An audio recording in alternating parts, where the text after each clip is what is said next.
Martes 15 de agosto del 2017, cuarto menguante a la Asunción de la Virgen, San Alfredo. Hoy se conmemora la independencia de la India. Suponemos que eso ocurrió de Inglaterra. ¿Cómo un país tan grande se puede dejar dominar de uno tan chiquito? Bueno, eso no es por territorio. Hay el caso de Groenlandia, que Dinamarca es. Sí, Groenlandia. Día de la Independencia en el Congo. También se independizaron de Bélgica. Esas fueron de las barbaridades. Día de la Liberación, celebrado en Corea del Sur. Por cierto que eso está caliente. En Corea parece que las cosas... Hoy desapareció el presidente, lo que quiere decir que se metió en un refugio antinuclear. Bueno, un día como hoy, es bueno que se sepa que en 1922 tuvo lugar en el baluarte de Santo Domingo la coronación de Nuestra Señora de la Altagracia, protectora del pueblo dominicano. Es interesante ese evento porque la Iglesia Católica trajo la Virgen de Higüey y proclamó la coronación en la capital, en el baluarte, durante el último año de ocupación, pero el primer año de ocupación haitiana en República Dominicana. De manera que hay que tomar en cuenta el papel de la Iglesia en el proceso de ocupación de la República Dominicana. Pero si usted se da cuenta, si usted va a Higüey los días de la Altagracia, usted ve que hay un flujo de feligreses haitianos, porque precisamente todavía desde entonces, porque es que es más vieja, el culto a la Virgen es más viejo que la vida republicana de ambas naciones. Sí, pero que es importante, es importante que tan pronto ocurre la ocupación haitiana, la iglesia, el Papa mandó un delegado a la coronación y trajeron la Virgen de Higüey y la coronaron en el baluarte un día 15 de agosto de 1922. Acababa el país de ser ocupado por Haití. Que por cierto, hoy se va a llevar a cabo un acto en el que parece que es oficial el acto en Higüey y se van a inaugurar unas campanas que fueron traídas de Europa. Parece que los europeos son los que saben templar el metal. ¿Usted ha visto la Virgen que está en la rotondita ahí por la cumbre? Sí. La que está del frente para el que viene del Cibao. Sí.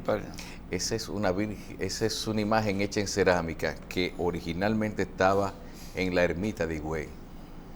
Es una imagen que debe tener más de 200 años, así que que fue traída piececita.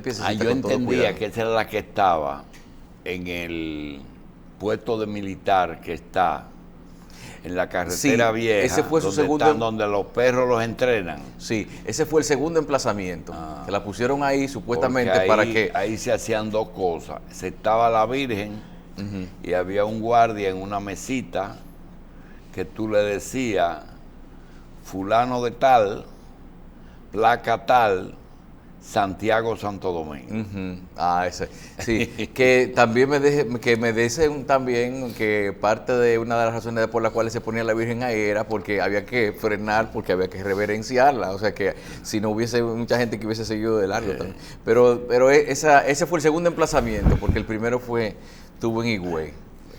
De manera que eso va a ocurrir hoy en Higüey, seguro el presidente estará un ratito ahí.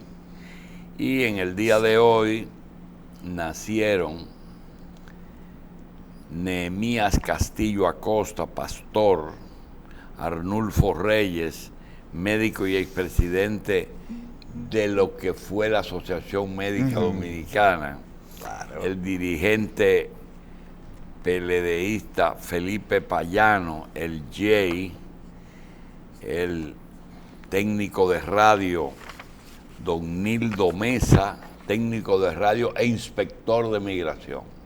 Sí, él tiene los dos trabajos. Técnico de radio, pero no es Nildo radio. Mesa es tres cosas. Técnico de audio de radio. De transmisión de radio. Okay. Inspector de migración y además es un dirigente del Partido de la Liberación Dominicana.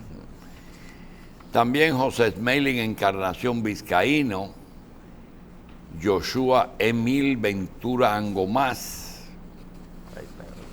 Angomás. Ese apellido nunca se me olvida. ¿Por qué? Angomás era el apellido de un hombre que en el año 1960 se trastornó y fue con un cuchillo a Radio Televisión Dominicana, a La Voz Dominicana, a matar a Petán. Fue apresado en el ascensor y llevado al Hospital Gautier y lo internaron, le hicieron un tratamiento psiquiátrico y después de tratarlo y curarlo, le dieron de alta, pero el servicio de inteligencia lo apresó cuando ya estuvo libre y lo desapareció. Un caso... Oye, eso. Y recuerdo que el tipo era de apellido Angomás. Bien, le damos la bienvenida a su excelencia reverendísima, don José Israel Cuello y Hernández. Señor Cuello, queremos también decir que... Buenos días a todos. Aquí hay una invitación, los televidentes sobre todo, que nos deja ver cómo el tiempo pasa.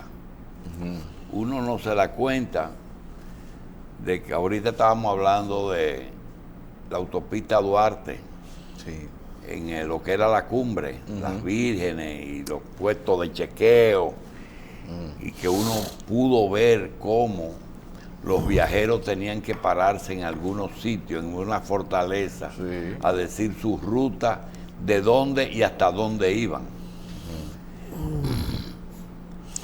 No, pero ahí en la cumbre se hacía un chequeo de carácter político y de orden público. Dependiendo cómo estaba la situación.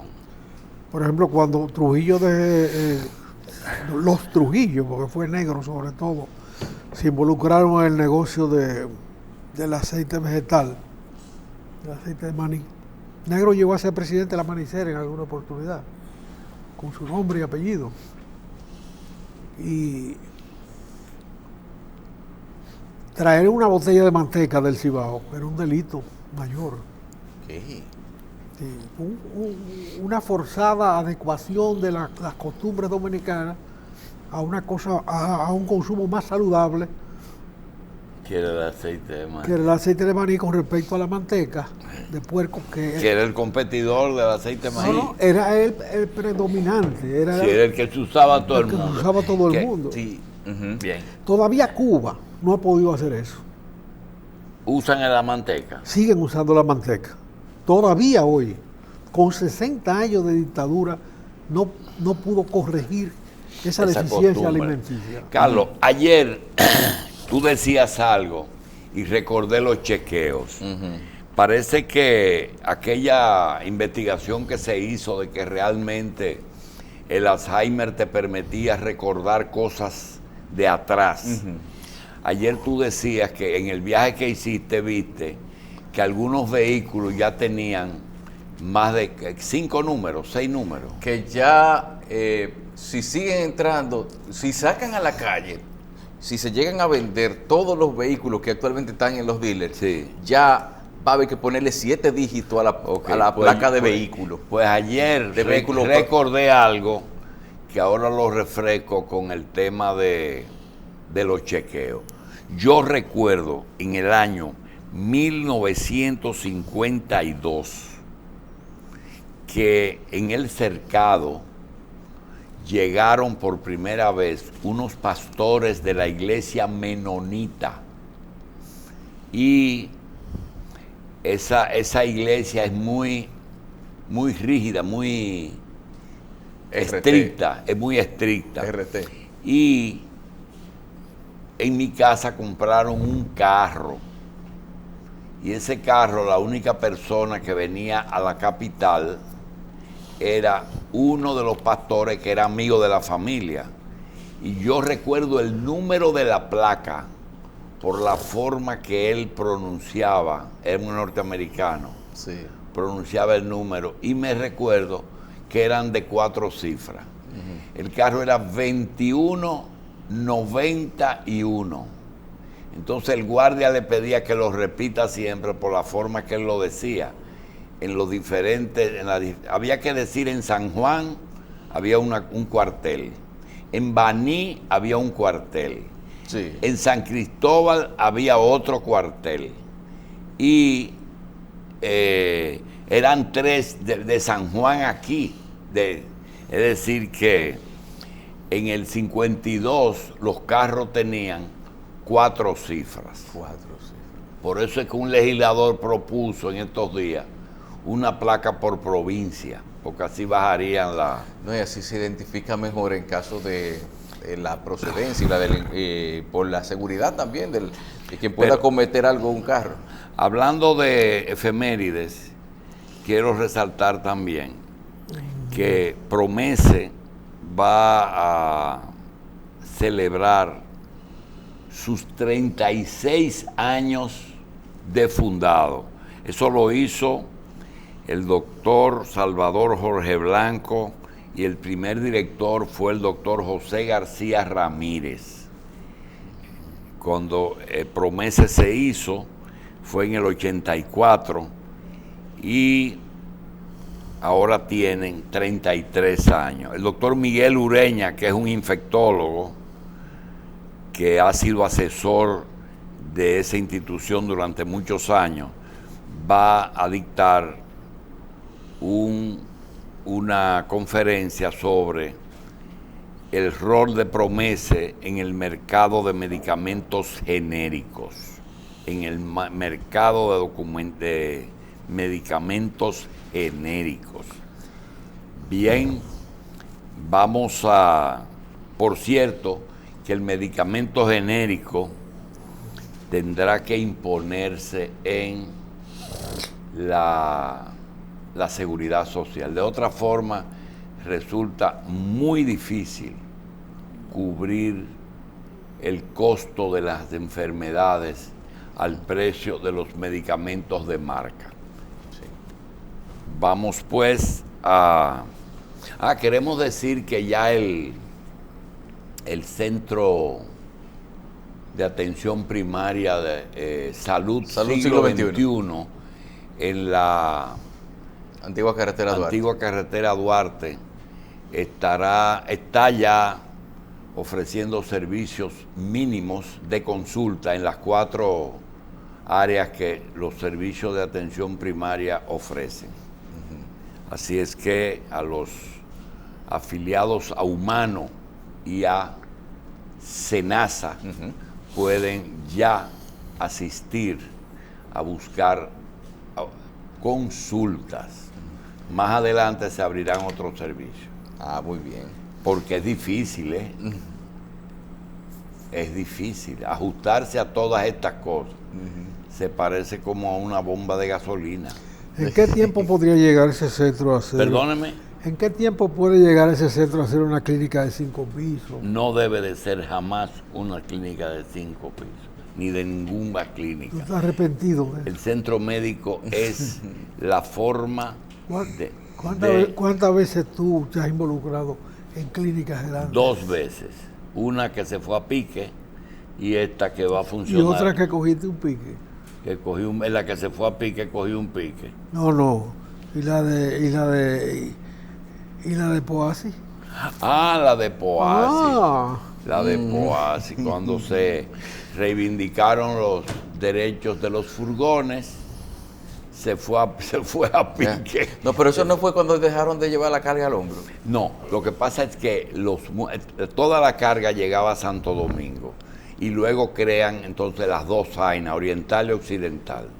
Esa carga entonces se derivó allá, pero en el mismo tiempo ocurrieron varias cosas. Primero, se mecanizó con furgones. Segundo, el sindicalismo portuario se puso duro, se puso muy activo políticamente. Barbarín Mojica, varios dirigentes se pusieron muy duros al final de los gobiernos de Balaguer y a principios de Guzmán. Y eso hizo que se moviera toda la carga y desapareció la clase portuaria, que por cierto eran 4 sindicatos muy fuertes. Había un sindicato que solamente trabajaba a bordo, era el que sacaba las mercancías de las bodegas y las colocaba en unas, le decían winches, sí, y los colocaban entonces en unas redes abajo, entonces ahí en unas redes, de ahí en unos carritos a mano, Poasi, que era el sindicato de arrimo, arrimaba del barco, de abajo del barco, al almacén. Pero después vinieron los motorizados, que fueron los que manejaban la uña, que eso eran la gente de, creo que se llamaban Sinamoa o Estapi. Esa era la configuración de esos sindicatos. Al llevarse todo para Jaina y al mecanizarse, pues todo eso desapareció, incluyendo las clínicas que le daban servicio a esos. Ahí es que se refiere el amigo aquí, que es la memoria histórica de todo lo bueno. Cambiaron la clínica por talleres de mecánica, porque ese movimiento de los furgones a Jaina, aparte de que el puerto de Santo Domingo todavía hoy no se ha cerrado y debiera estar cerrado. Sí. Ese movimiento para allá obedeció fundamentalmente a sacarle el cuerpo a los sindicatos. Sí, porque él es equivalente al metro con respecto al transporte en la ciudad de Santo Domingo. ¿Tú no te acuerdas? Solamente escondiéndose por debajo. ¿Tú no te acuerdas que Donald Reed tuvo un pleito, fue que creó Estapi? Sí, para crearlo frente a Sinamoa. No, y frente a Poasi. En términos de poder sindical, aunque desarrollamos actividades distintas. Pero todavía la casa de Estapi está ahí languideciendo, llena de viejitos. No, pero esa gente hay que consultar. Yo recuerdo cuando Jorge Blanco iba a firmar el acuerdo puente con el Fondo Monetario. Él convocó todos los sectores de la vida nacional y uno de los que convocó fue a Barbarín Mojica porque era representante y después que todos los funcionarios, el gobernador del Banco Central, el de Industria y Comercio, el de secretario técnico, le explican a todos esos sectores, pues nada, se van todos. Nosotros encontramos a Barbarín en las escaleras, al lado del león ese que está en la puerta del palacio. Barbarín acá. ¿Qué trataron? Dice, te voy a decir algo, no entendí absolutamente nada. Ay, hombre.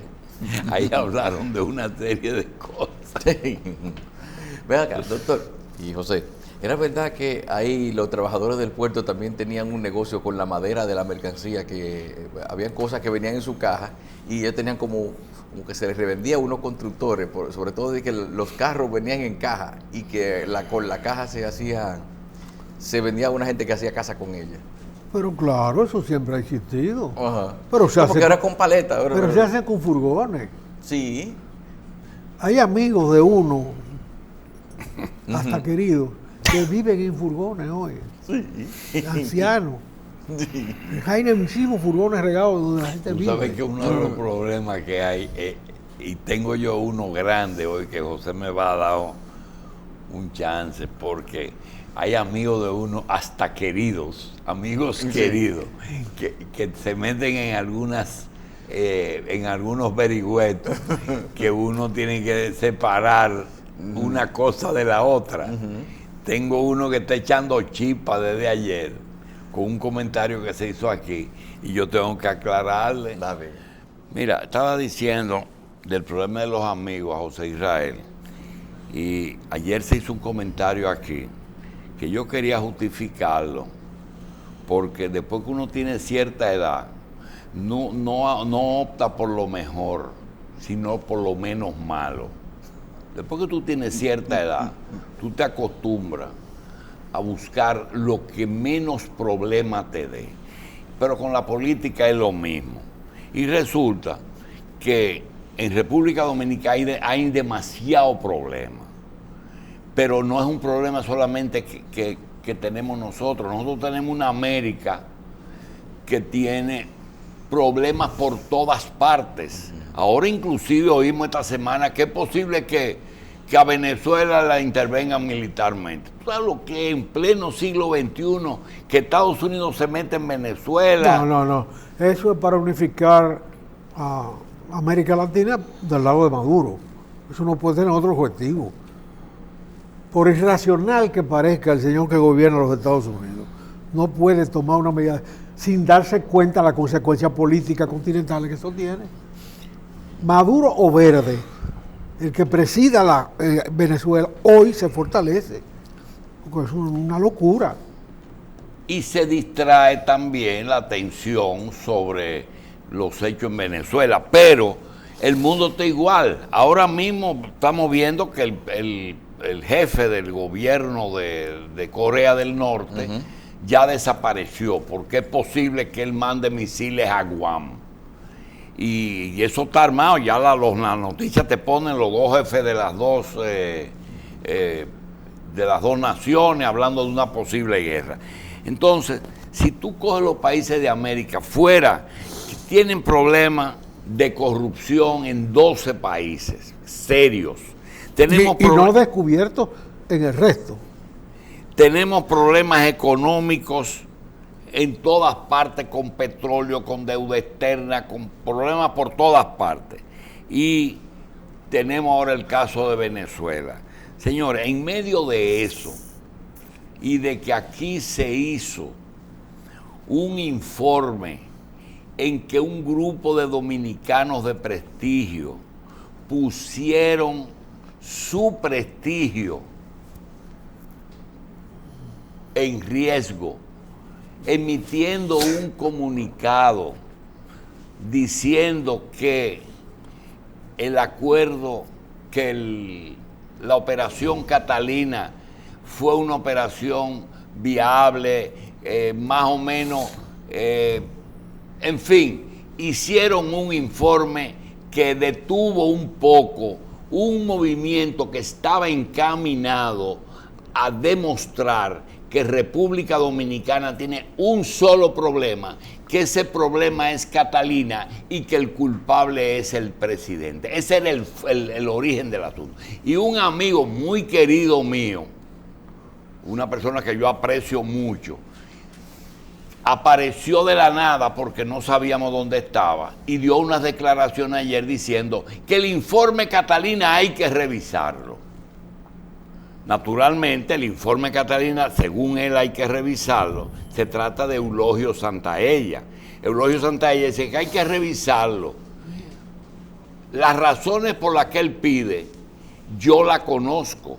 Debe de ser, por lo que dijimos ayer, que él está trabajando con algún grupo que le interesa que eso se revise para demostrar que el culpable, en otro informe diferente al que hay, se demuestre que el señor presidente de la República es el culpable, por tanto debe de pagar por ello. Mi querido Eulogio, el horno no está para galletitas. No sé de dónde sacas tú eso, pero yo quiero decirte que fue mi opinión, que no tiene que ver con la mitad de uno, tiene que ver con posiciones. En este momento, no es saludable coger ese informe, echarlo en el zafacón y hacer un nuevo estudio. Perdón, Julito. Eulogio no pide que el informe se cambie, ni mucho. Bueno, pues el informe está ahí, él existe, y yo no creo que la comisión sea permanente. Esa comisión ya llenó su cometido y se disolvió. Ahora, Eulogio tiene una información privilegiada. ¿Por qué? Primero, por su capacidad profesional, y segundo, porque él licitó. Él es representante de una compañía que licitó. De manera que su información está nutrida de conceptos y criterios que sencillamente se dispuso a expresarlo. Es un documento muy largo que recibí anoche por correo que me mandó Moreno San Juan, y le agradezco la información, que no he podido leer entero, pero un informe muy detallado, precisando cosas, porque el debate no se puede concluir con un informe lleno de intereses encontrados y de una mayoría que no tiene la menor idea de lo que significa una planta eléctrica y sus consecuencias y sus costos y su licitación y todos esos detalles. Ahí en ese grupo que estaba sentado, el más capaz para discutir era César Sánchez, y lo cogieron preso por otra cosa. De manera que el más capaz para discutirlo, porque es un técnico de electricidad. De manera que la opinión de Eulogio debe ser manejada sin pensar que tiene contenido político, que él pretende tumbar al presidente o que él es verdoso. Nada de eso, ni mucho menos. Es una opinión que él estaba obligado a emitir, porque su información puede aportar muchos datos y corregir la carga en el camino. No tenemos forma de corregirla de otra manera, pero en ese informe seguro que no dice que la planta no hay que hacerla, que la planta hay que suspenderla. No. Esa planta, yo me atrevo a decirlo, debe terminarse. Que este paisito de Porras, chiquitico, ha hecho la inversión más grande de su historia en esa planta. ¿Cómo tú te infartas económicamente paralizando esa cantidad de dinero? Esa cantidad de dinero hay que comenzarlo a pagar. Los vencimientos están ahí. Tú no puedes de ninguna manera suspender la construcción de esa planta.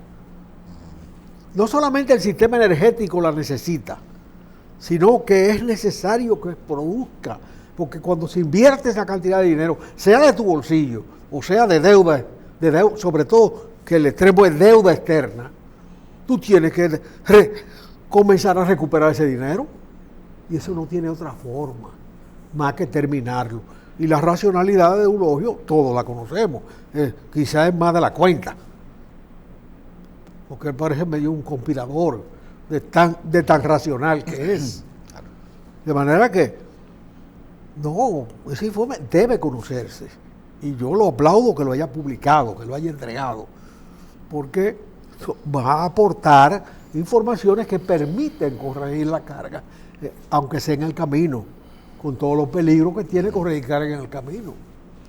Pero de ninguna manera se puede pensar que eso es verde o siquiera amarillo y azul separado, que no van a estar. Bueno, bien, en el día de hoy, creo que a las 10 de la mañana, el Banco de Sangre, la Cruz Roja Dominicana llevará a cabo la inauguración de un hemocentro. El hemocentro, si usted lo analiza superficialmente, no es más que un banco de sangre, pero es mucho más que un banco de sangre. La sangre no es sencillamente un líquido que los humanos necesitan para reponerse regularmente y que tiene glóbulos blancos, glóbulos rojos, hemoglobina y plaquetas, sino es un tejido. Lo que pasa es que es un tejido líquido para que llegue a todos los organismos, es el transportador de todos los humores que producen las glándulas en el cuerpo.